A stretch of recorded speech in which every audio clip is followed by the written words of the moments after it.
Hello and thank you for joining the Tuesday edition of Journalist Hangout. I'm Adeyeye Zubakun. Today on the program, bandits kidnap Imam, 19 others in Niger State as Senator Ali Ndume decries Boko Haram resurgence and killings. Lagosians lament as Okada tricycle ban bites harder.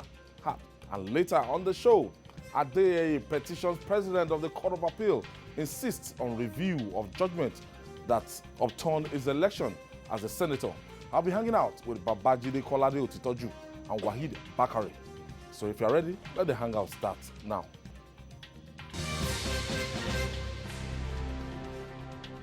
Thank you for joining us. Like the proverbial leaves of a coconut tree that gets harder by the day, rather than getting softer, the security situation in Nigeria is worsening. The latest tales of woe is emanating from Niger State, where bandits kidnapped the Imam at the Palace Mosque of the Emir of Bogo and 19 others in an early morning raid.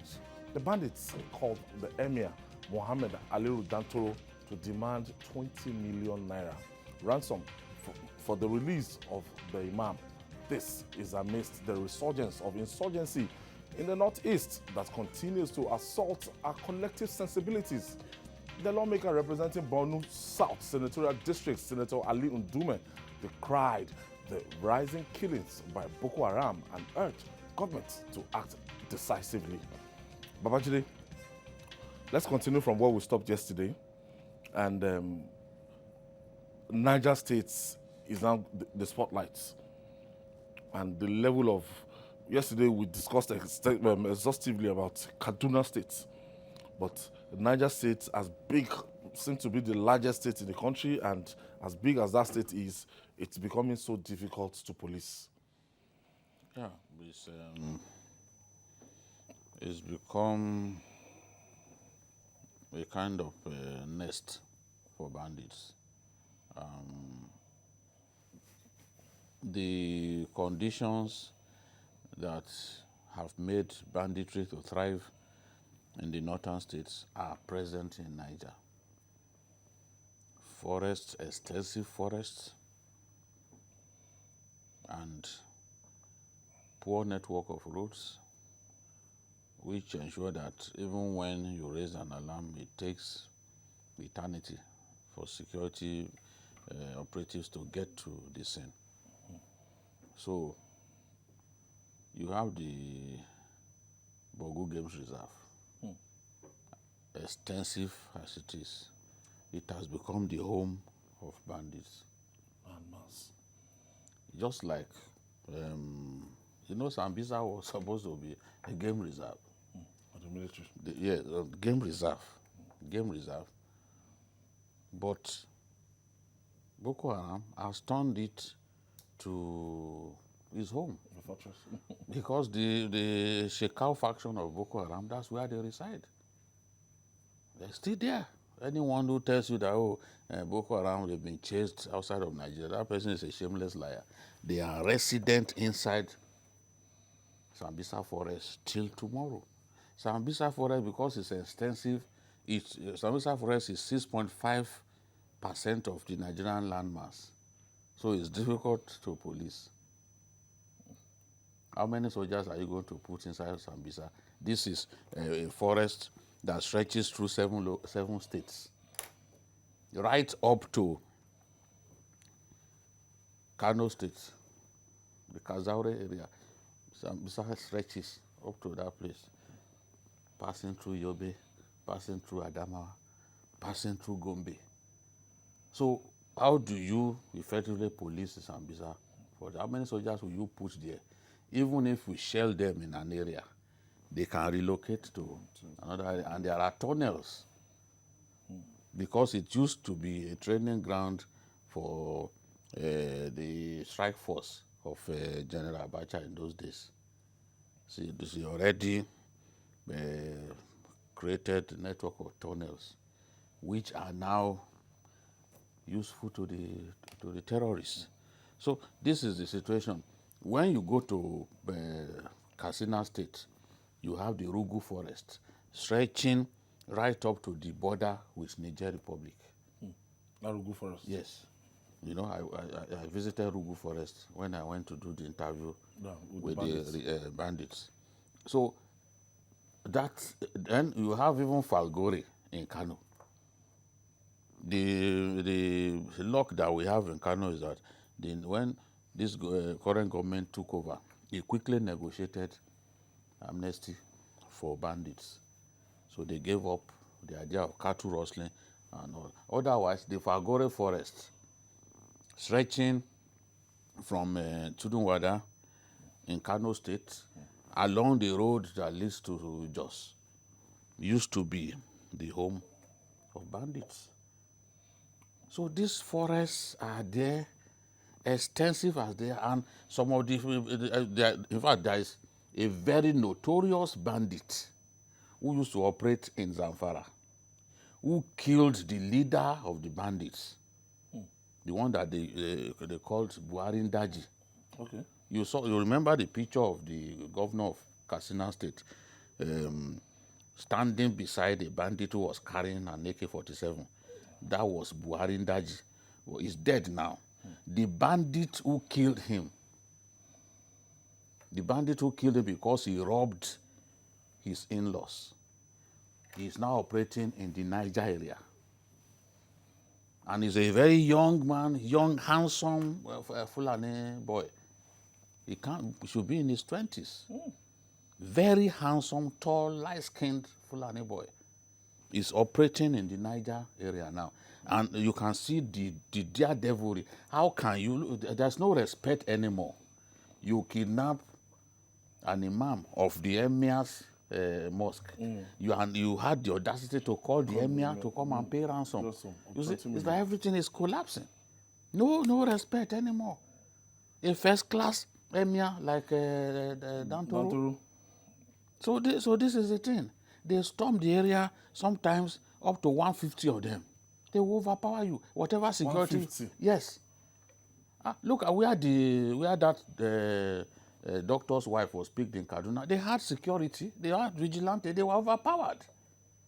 Because these guys are well armed. Some of them actually have even rocket-propelled grenades.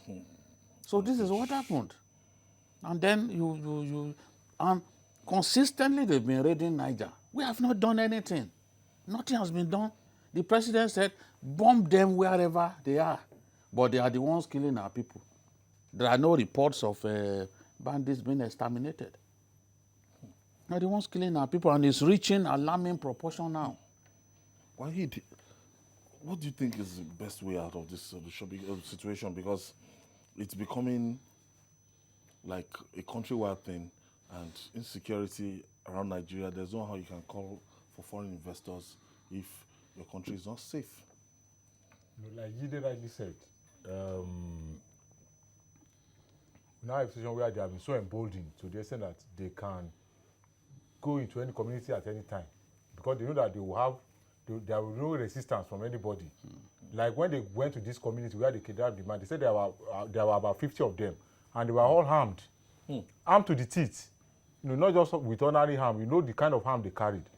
They were well armed, and they had a field day. To the extent that they were moving from one house to the other. They looted shops, harassed people, collected their property. It might be even difficult to mobilize just 3 days before this last one, they were in that same community where they laid ambush for some soldiers. I think they killed 4 people, including a captain. They went back to that community. So within 2 days, they raided that community successfully. Within 3 days, they raided it twice. And they went away with it. When you have a situation like this, you don't expect people to fold their arms. What you are saying in essence is that as a government, you cannot protect them, you cannot protect their property. So the result of self-help is a natural thing for anybody to do. This is why you see a situation whereby people now form vigilante group that let's secure ourselves. We have had a situation in the past whereby community will contribute money to go and give bandits in the anticipation that they will come and attack them. We have seen a situation like that in the north. For how long are we going to continue with that one? So people have the right to resort to self-help, because government is saying that they are helpless. They can't do anything about it. That is why, and those people, they knew.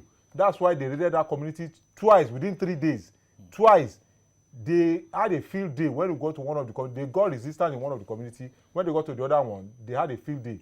They were moving from one house to the other as if they were normal security agents. Nobody could challenge them. Nobody could do anything for them. So they will come back again. Because they have studied the situation of that area. They know that in terms of security, there's nothing people in that area can do. Before police cannot come to that area, maybe because of poor road network, like Jide said, and some other things like that. So they knew all these things. So that's why they are willing to come back. They will come back. It's just a matter of time and when. They will come back. They will go back to that community because they know that there's nobody will stop them. It's quite unfortunate. Babajide, Senator Ali Ndume, is raising a kind of alarm over the killings of Boko Haram in his own constituency. Yeah. It has always been like that. But yes, the resurgence lately, it's something that is quite worrisome. Yes, it's a resurgence that should bother anybody. And to all these lawmakers, they are opening up, they are talking. They are talking because anybody could be a victim. Anybody. It's not, this one is no longer, let me not talk so that they will not say I hate Buhari. It's about challenging the government to do its best to stop the bloodletting. I don't think Buhari can sit in Aso Rock and say he's happy with what is going on. In fact, he expressed surprise. Except Adeyeye will come out today and say he was misquoted. He expressed surprise. Anybody should be surprised at the level of killings in our country. Anybody should be surprised. In the past, when these things happen, they will say, it's because election is approaching. Some people are using it to play politics. There's no election on the horizon. Or are you going to tell me that because of the election of Obaseki and the man with the white beard in Ondo, that's why they are seeing security? No. Look for another lie. Look for another propaganda. It's no longer, you can no longer say, it's because elections are approaching, that when election ends, everything comes down. Elections have ended. That is when we are now experiencing a spike. Look at Boko Haram. In the past, Boko Haram used to be effective during the rainy season because during that time, because of the texture of the soil in the northeast, all these big trucks that the army uses, the armored tanks, will not be able to move. They get stuck in the sand. But they are now attacking in dry season. There is no, usually in that part of the country, in dry season, you can see anything close to maybe a mile radius. Just looking at maybe a field, you can see whether anybody is approaching. But what do we have? It's dry season and they are moving around freely. The army has just raised the alarm that people should be careful. There are many checkpoints are actually being yes. It is those checkpoints. It is at those checkpoints that they are kidnapping people. Maiduguri, the Damaturu Highway, especially around Auno and Jakana. That's where they pick up people. You would think they are soldiers, but they are not soldiers. They wear army uniform. And they will ask for your ID card. With the ID card, they can know that, this person is a high-value hostage value. Yes. And then they pick them. Even if you are wearing multi and you have your ID card on you and you are a soldier, they will kidnap you. Because they have also kidnapped many soldiers. This is a fact. Now, there's no way that Ali Ndume will close his mouth when Goza, which is one part of his constituency, out of 13 electoral wards, you will find people in not more than 2 or 3. People have fled other electoral wards. Long ago. They dare not leave. You step out of Goza, you step out of Goza, 5 kilometers, you could be killed. So all of these reports, they get all of these reports, and there's no way they will no want to say, government, what can you do? Let's solve this problem. Even some of the people who used to be aloof about this kind of developments, they are now talking. Look at Abdulsalami Abubakar. On January 24th, he said, Nigeria is currently at an unpleasant point in its existence as a result of security challenges. He then said that the people people who engage in criminal activities live with the people. But that is not entirely true. All these Buhari Daji, all these criminals, those bandits, they are inside the Daji now, they are in the forest. So they don't all live with us. Sometimes they just get information that, oh, that's a good place to storm, and they will move. Sometimes they won't sleep in the next village to you, to the place where they are coming, and then they go to attack people. There is a man who said that his 2 wives were raped in his presence. These are unbelievable things not happening before in northern Nigeria. You know? And as journalists, we have that obligation to say, okay, this is what is happening. I said something yesterday, and a friend of mine said, Jide, thank you. I said, when there was crisis in Zamfara, we were always here discussing it. Now that they found a way to achieve peace, are we still talking about Zamfara? It's the same way. When these bandits stop killing people in Kaduna, we will stop talking about it. It's not a matter of hatred. There's no hatred. There's no hatred for Erufai or anybody. We are meant to report. But if your government isn't capable of protecting the people, we have an obligation to talk about it, because even we that we are talking about, we could be victims. Yeah. So this is the thing. It's not about playing politics or being hypocritical. It's about saying the truth. It's about a commitment to the truth. And this is the thing. Many communities in the northeast, in Adamawa or Borno, people can't live in them. When you go to the Madagali area, the Michika area, they are not safe. Even Askira Oba, occasionally they will just come to start burning people's homes. Is that security? No, Askira Oba in Adamawa, Borno, border area. You know? I have my first caller. Bakare is calling us from Niger State. Hello? Yes, Bakare, go ahead with your contribution. Hello, Babajide. Abu, from Kano, Hello, Babajide. yeah? I'm calling from Niger State. Okay, Niger. Yeah. Yes, sir. Babajide, welcome. Thank you, Abu. Yes, sir. So don't be afraid of anybody. Just go straight forward. Just go straight forward and tell them the truth. This thing is going. This thing we are hearing is like we are hearing as rumors, but now we are hearing weekly. Are you hearing me? Yes. I learned that the Shiroro area is not safe now. Hello? We learned that the Shiroro area in Niger is not safe. Abu, are you there? Everybody now is afraid to come outside because. Just keep talking, don't stop. Yes, sir. Because what you are hearing now, you are hearing as rumors, but now I'm seeing it really. Because what is going on is true. Because just telling the truth, what our politicians are doing is wrong. They should take care of our roads very, very good. Because those people, they are bad. They have to take action on them.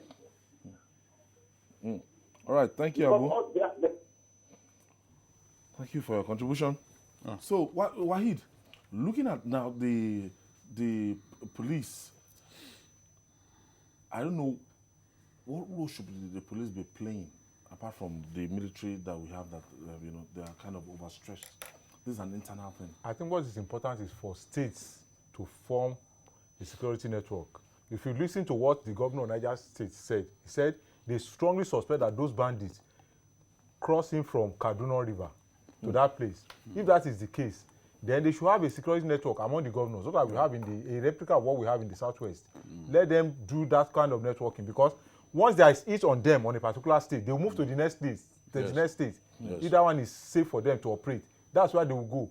But if there is this cooperation among governors, maybe about 5, 6 of them coming together, have this cooperation, so that as long as you make sure that they cannot stay in your own state, they come to the next state, they will be chased out. That is the only way out. The police, they have been overstretched. They cannot actually combat this bandit.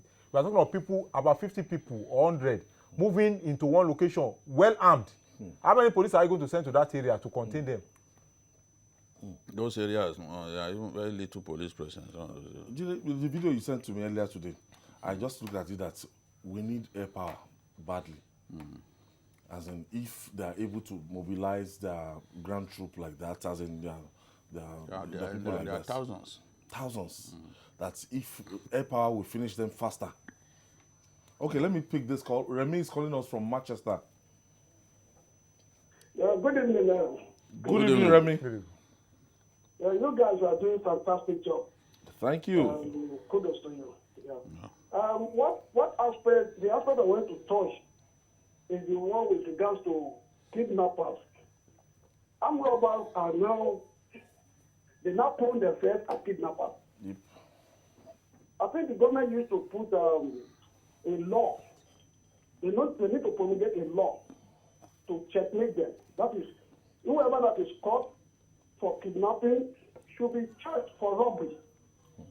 Even possession of firearms, it should accrue FT fine. FT jail sentence. So that is what I expect the government to do. Without when there's no law, there will be no crime. Yep. The law the Nigeria has got for checkmaking all these guys is too flexible, and that's why they are going scot-free, roaming, robbing people and putting it under disguise of kidnapping. They are armed robbers. They should be charged for robbery. Thank you, Remy. Babajide, please, I need to say happy birthday to your dad. Thank you so much. Narias. Thanks. Thank you, Remy. Thank you for calling all the way from Manchester in the United Kingdom. So, we're talking about air power. Yes. We've always deployed this, but you see, those boys too, somehow they get information. The Air Force has been bombing bandits in the Zamfara area. Their launching pad, the Air Force launching pad is Katsina, which is close to the theater of war. But what do we see? These guys bomb them. When they go back to do post-operation examination, you won't find corpses. Meaning that you just bombed on inhabited camps. Yes, they get information From That's why many times big people in the society have been arrested for working for bandits, traditional rulers, this and that. You know, somehow they get to know that, oh, we are on our way. And then look at the information that was published throughout last week. The president said they should go and bomb all hideouts of bandits. Will they wait for you to come and bomb them? Are they fools? I don't think that information was meant for the pages of newspaper. I don't even think that if we want to do that, we should say it publicly. Give the instruction in private. Many times the president meets with the security chiefs behind closed doors. And then they will come out, they will ask them what transpired at the meeting. And they will be divulging information that is crucial to the enemy.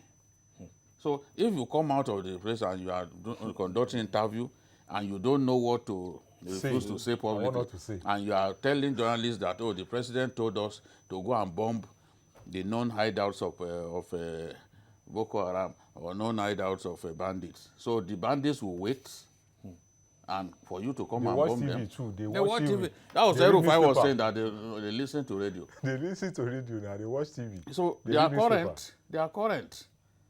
They know what they are doing. There is a particular bandit where he is, there is no network. But when he wants to communicate or wants to pick some information, he will relocate to where there is network. Once he gets his information, he goes back to his hideout in Niger State where there is no network. So you can't reach him easily, you can't track him. So this is the thing. You can bomb them, we've been bombing them, but my greatest concern is how come we have not killed all of these Boko Haram guys? Because I know we killed them a lot. The more they multiply. Yeah, so even their source of recruitment is something that we should look into. We should address. The source of funding and access to recruits. We need to address that. Where do they get these people? A lot of them are Nigerians. A lot of them are Chadians. There's a civil war in Chad.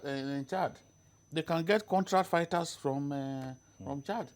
We've arrested them in the past that some of them couldn't speak our language. unfortunate. So it's terrible. Still to come, Lagosians lament as ban on commercial motorcycles and tricycles bites hard. Stay with us. It's still Journalistic Hangout. We'll be right back after this break. Welcome back. If you're just joining us, this is Journalist Hangout. Residents of Lagos, Nigeria's commercial capital, are in for a tough time rides on the roads following the ban on the operations of commercial motorcycles, also known as Okada, and tricycles, popularly called kekemawa, on major highways and bridges in the city. Many Lagosians are lamenting as effect of the ban bites hard, traffic gridlocks and hike in transport fares as some fallout of the ban, which took effect from the 1st of February. Many of them are blaming the state government for not providing adequate alternatives, as most Lagosians now trek long distance to get to their destination. Jide, it's been very, very tough since yesterday from my observation, especially those local government that you have outright ban. Yes. Because there are some LCDs that you still have partial ban on highways and everything, but those 6 local government that you have outright ban. Okay, let me use Ojodu as a case to study. Okay, my producer is asking me to take this story first.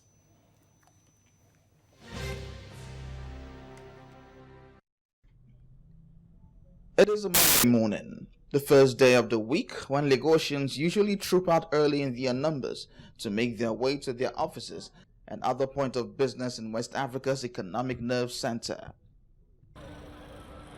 But today, it's a different kettle of fish. The ban on motorcycles and tricycles is changing the way they commute. Those who will normally take a bike to the office can no longer do so. At Ojuelegba, the ban is in full effect. The keke is safer than the Okada. The Okada is exposed, we understand. But then there are a lot of people that use that Okada as a means of livelihood to, fend for their families. Now you have asked them to stop. What are they going to depend upon? The keke drivers help a lot. There are areas in Lagos, especially in this neighborhood, that the only keke that I can actually get there. Like I work in Jibo, there's a keke that goes from here to Jibo. Now there's no keke there. It means I have to trek to work because there are no buses plying that route. I think it's a major vice that the miscreants use to carry out their deals. So it's just a way of checking out or checkmating some social use. It will the seller. If keke people don't make their sale, we cannot sell. I'm selling food, but those keke that come to my place, I could not make any sales on Saturday because there was none of them to come and eat.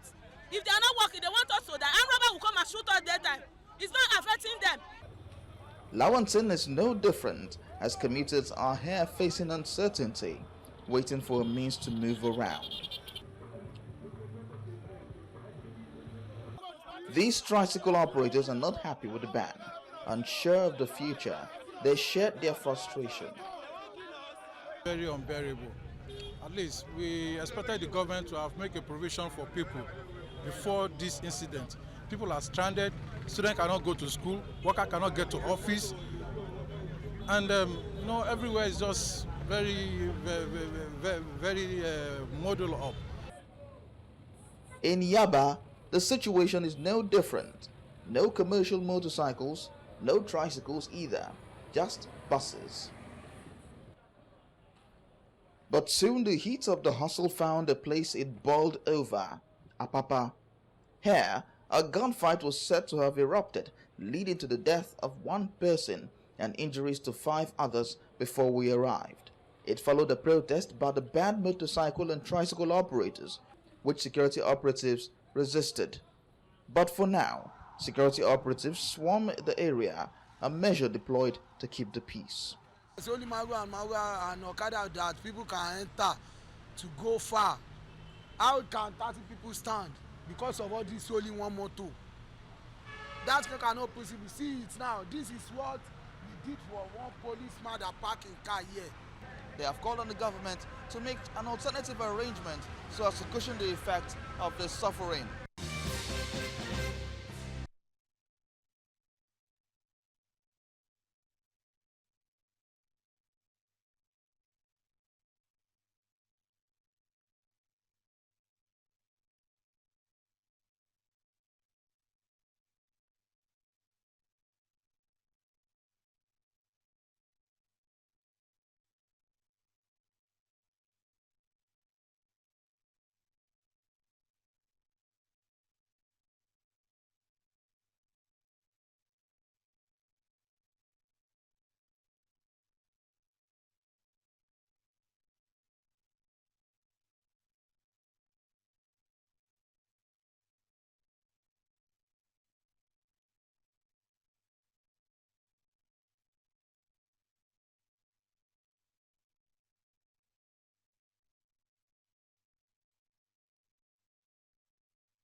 Welcome back. Jide, a state of over 20 million people, and there's a kind of outright ban in some local governments and partial ban in some local governments, and government did not roll out palliatives before that ban took effect. And the Commissioner for Information on Monday actually signed a press release and saying that 65 buses to cushion the effect. I laughed. Lagos, 65 buses to do what? But they said some more buses will come. When? It should not still be enough. It should have been on ground before the ban. You see, in my view, I support the ban on Okada. I support it. But I believe they should first have left the tricycles. Allow the tricycles to operate. Banning the operations of tricycle riders, commercial tricycle riders, and motorcycle taxis at the same time. There's no way it won't bring untold hardship to Lagosians.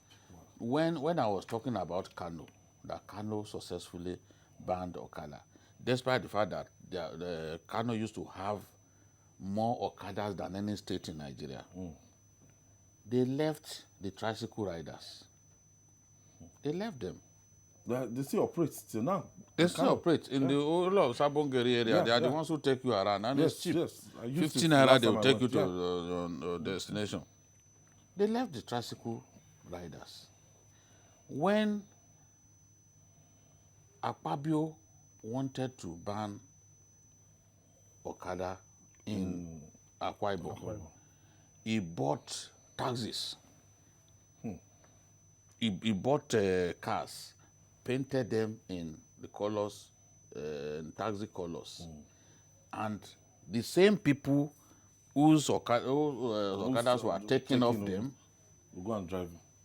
They gave them those taxis. So they were happy to transit from Okada riders to taxi. So it was a seamless arrangement. Now, when you look at the population of Akwa Ibom, the population of Akwa Ibom is nothing compared to what you have in Lagos. So if he did it there and he was prepared, there was sort of alternative that was attractive to both the Okada rider and their passengers. Why didn't we have that sort of thing in Lagos? You see, in my view, the tricycle riders, yes, they have their own excesses too. But the difference is that the tricycle rider is capable of transporting 3 persons at once. So when you look at even the mathematics of it, one Okada rider is incapable of walking or has been stopped from walking. Potentially, the people, maybe in an hour, he can take like 5 persons. You stop them from doing that. Those 5 persons will be looking for a way to get to their places of business. Then the Marwa rider, the keke, the tricycle rider, maybe in an hour, it takes up to 10 or 15 persons, depending on the route. Some will drop along the way, you pick more people. Then, with the ban in place, he cannot carry people. So you see that there is a huge number of people, and we have thousands and thousands of keke, Marwa, and Okada. So you have millions of Lagosians who will be stranded, who have to get to work, and who go through severe pains on a daily basis. We've seen people trying to make fun out of the whole thing that now even you are using old horse. That some people are now they're using what's it called, horses to go to work, and of course that's just a way of trying to make fun out of an unfortunate situation. But in my view, if I was the governor, I would first have left the tricycle riders. Ultimately, you could still ban them, but you need to test the waters. Let us even see how we cope with the ban on Okada first. But to say you're banning them in 15 local governments and local council areas, outright ban. There's no way they're going to inflict pain on our people. And they better roll out more buses, not just the long buses, even smaller buses. They have to find a way to cushion this effect, the effect fast before people turn on the government. Wasim, Waheed, sorry, what has been the experiences yesterday, the feedback you've gotten so far? Terrible. In the office yesterday, a lot of my colleagues got to the office very late. You know, there are some places where these buses cannot even access. You have to access those areas. Yes. It's either Okada, inner city roads, or Marwa, or all these keke. There is nothing you can do about it. You can imagine somebody who is coming from Ikeja under the bridge, coming to Adeyeye Jones, where my office is. There's no way you can get bus. It's either Okada. So a lot of them trek from under bridge to the office. Jones. So they can't be productive when they get to the office. It's a natural thing. They are so tired. They are tired. The whole of that day is wasted. What government is trying to do is like now they are not trying to put the cart before the horse. Why do you think of all these palliative measures before you roll out the ban? I'm also in support of banning of Okada because they have considered themselves to a nuisance on the road. When they hit your car, if you are dragging it with them, before you know what is happening, they will gather. A senior police officer was telling me his experience with one Okada rider, maybe last month or so. A senior police officer, he said if not for the fact that he was a senior police officer, he quickly called the nearest police station. They would have beaten him up. And this somebody who rode against the traffic. His right, the man was trying to swab his hand not to hit you. He eventually hits you. Because he swabbed his hand to the other side, a coming trailer had to smash his vehicle. And before you knew it, all the Okada men gathered. You want to kill him, you want to kill him, you want to kill him. They wanted to beat the man up. But when it's now, they now sense that it's like this man is a police officer. Maybe he tried to bring out something, maybe gun, I don't know. But before they could do much harm to him, the nearest police station, because I'm talking of an area commander now, Assistant Commissioner of Police, he said even because he was a senior police officer, they would have molested him, they would have lynched him that day. These are the things we experience, but we are not saying government should not. If there's a way you can profile them, you can provide them. Let's know those who are. There's a way you can do it instead of this outright ban. You know, we are not talking about policemen. You are talking of 65 buses, 500 buses, additional buses. For how many people? In a state that has over 20 million, or is it 18 million or 20 million? There's even because of those inner city roads. Yes, now. For example, now, if you are living in, what's this place? It's like that Haruna bus stop, that road. College Road. No, College Road, there's Haruna bus stop. Inside Haruna bus stop. Okay.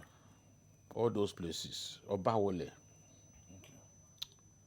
If you are living in Obawole, and it's a sprawling community too, you are living in Obawole, in the Ifakoja local government, before you can get bus to take you to your destination, you walk and walk and walk. It depends on where you live.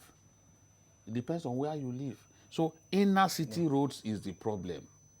There are many communities in Lagos where the people depend on Okada and bikes to move from their houses in those inner city roads to where they can access public transportation. So this is the thing. How do people now get used to this? I've heard people say, oh, when you say, oh, they should not ban Okada, in Abuja, do they operate? Do the Okada operate? Abuja, the way the roads are networked, I'm talking about the Abuja metropolis. Even in the what is it called, in the satellite towns, of course, Okada operates in those areas. But in the Abuja center, the Abuja municipal, you can easily get a taxi. Oh, the roads are good. Everywhere. You don't have to walk several kilometers before you get to the point where you pick public transportation. So it's the pain that this has inflicted on the people that I'm worried about. And the government must do something to alleviate that pain. They have to push people out, government work officials of the Ministry of Transportation, to go and delineate areas where public, where maybe new bus stops can be created, so that people don't have to walk long distances before they can get to the point where they can be picked and taken to work. Okay, and finally, the last has certainly not been heard about the EKITI South senatorial tussle. though the court has sealed the fates of litigation arising from the February 23rd National Assembly election in the zone. The man at the receiving end is protesting over the verdicts. Former Senate spokesman Tayo Adeyeye has petitioned President of the Court of Appeal seeking a review of the judgment which upturned his election as a senator. In the petition, Senator Adeyeye claims that there are errors in the document relied upon by the appellate courts to decide the case against him, which, if not corrected, will set a bad precedent for the country's judiciary. So I have on the line with us Senator Tayo Adeyeye live, I think from Abuja. Thank you, Senator. Thank you for having me. All right, after the verdict actually proclaimed Senator Abiodun Olujimi as the person that was elected in your constituency. So what really happened? Well, as you all know, you are a journalist, and as Nigerians know, and most importantly, as the people of my constituency know, I won the election hands down. It was even a landslide. There was no, let me tell you a few things. The election was held on the same day as that of the president and the House of Rep members. Even the House of Rep members that we all had the same votes, they didn't even go to court to challenge the result of the election because there was no violence in EKITI. There was no malpractice of anything recorded anywhere. As a matter of fact, the crux of our case was that there was undervoting, not overvoting. Please mark it, undervoting, which is totally unknown to Nigerian law. And now, even during the time of the tribunal, they called only 14 witnesses for 14 polling units out of over 650 polling units in my senatorial district. And none of those 14 witnesses, none of them was able to say that the election did not take place or that the results were falsified. As a matter of fact, they virtually confirmed everything, the results that INEC recorded. Now, the judgment was based on a sheet, on a compilation by the returning officer of Senator Olujimi, who was never a polling agent, who was not in any polling unit to witness anything. He came out to say that this is the result of his election report, and he wrote this report on his own papers and submitted it to court. The court did not ask to see the ballot boxes. The court did not, as they normally do, see the ballot boxes examined by itself in open court. No, they didn't see anything.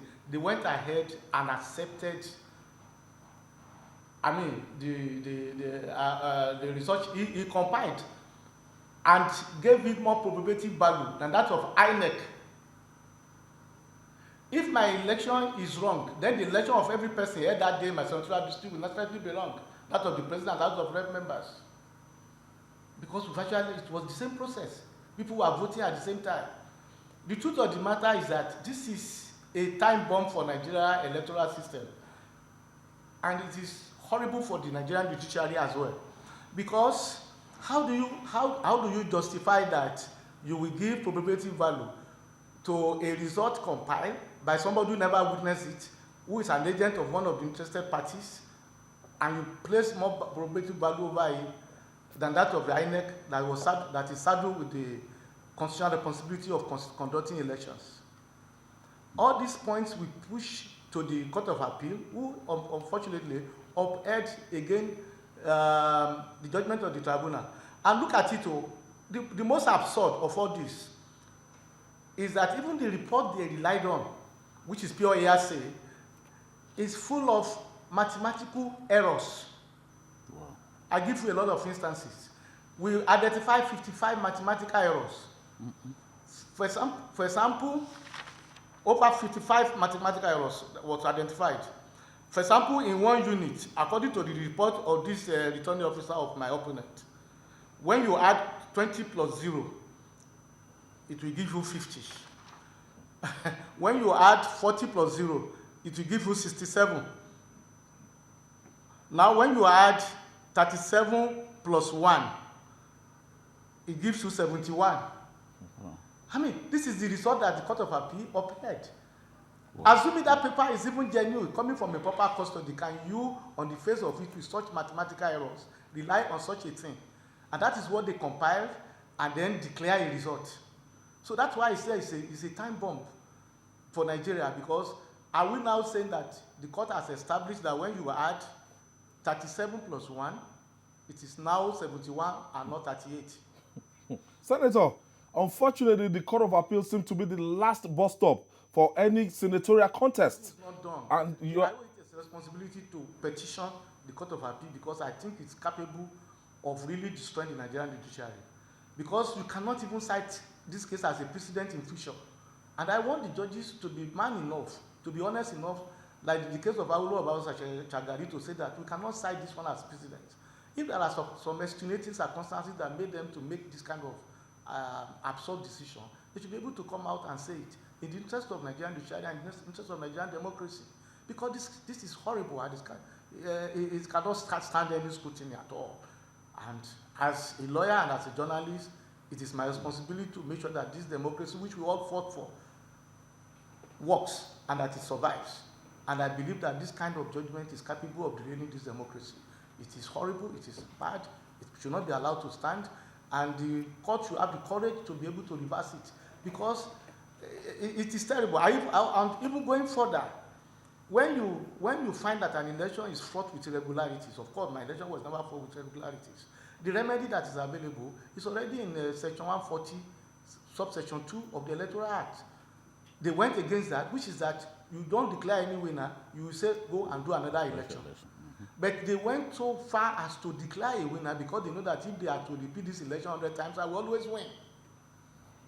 And so my opponent is afraid, and those who are co-conspirators are afraid that if they declare another election, I will win anytime, any day.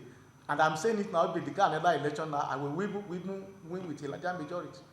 That is the truth. So you have disenfranchised the entire people of Ekiti South of Nigeria, and it is not fair to them.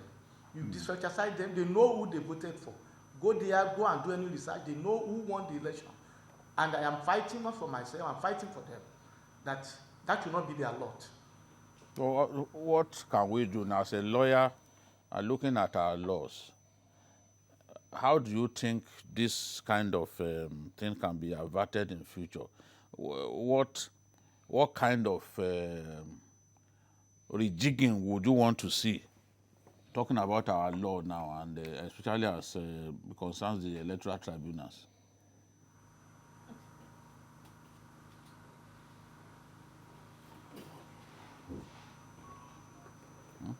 I think we lost Senator there, but the bottom line is that he lost at the tribunal and went to the Court of Appeal, and the Court of Appeal actually declared Abiodun Olujimi from Ekiti South Senatorial District as the winner of that election. But Senator Adeyeye has a bone of contention, and it's going ahead to ask the Court of Appeal to review its judgment. That's I don't know how far that will go. Yes, as we said last week, what the Supreme Court did in the case of Rotimi Amechi was unprecedented. It had never happened. But then the Supreme Court took that decision, and it went down in history. Now, what Rotimi didn't ask for, the Supreme Court gave, because Supreme Court gave, no, to teach a lesson, not just to ask, but to teach a lesson that impunity does not pay. They wanted to make that point, that impunity does not pay. You can't say because you are president of a country, you don't want this person who won the primaries, and then you just stop him from enjoying the fruit of his labor. So what I'm saying is that a time could come when this kind of decision could be taken. That look, we have looked at this case, and this case has so much merit. This is our decision. It takes, and my feeling is also that if infractions are become too common, too rampant with... Because going by the calculation, is what's calculated, you know, so many mathematical mistakes. If infractions become too common with the appeal courts, it may get to the point that the Supreme Court will begin to handle the final, such cases again. Not be the last that's how we had. That's what happened with governorship. With governorship. Because when people look at Sullivan Chime's matter, even when the people who rigged for him came to court to say this was how we rigged the election, Chime still managed to survive at the appeal court. So, and at the end of the day, it was decided, okay, let this thing get up all the way to... Okay, I think we have Senator Adeyeye back. Senator, what do you hope to get from the Court of Appeal? No, I asked the question that what kind of rejigging would you want to see in terms of our laws to ensure that this sort of thing does not happen again? Just briefly. Thank you, yes. I think the law, the National Assembly in 2010 tried to do something about this kind of thing.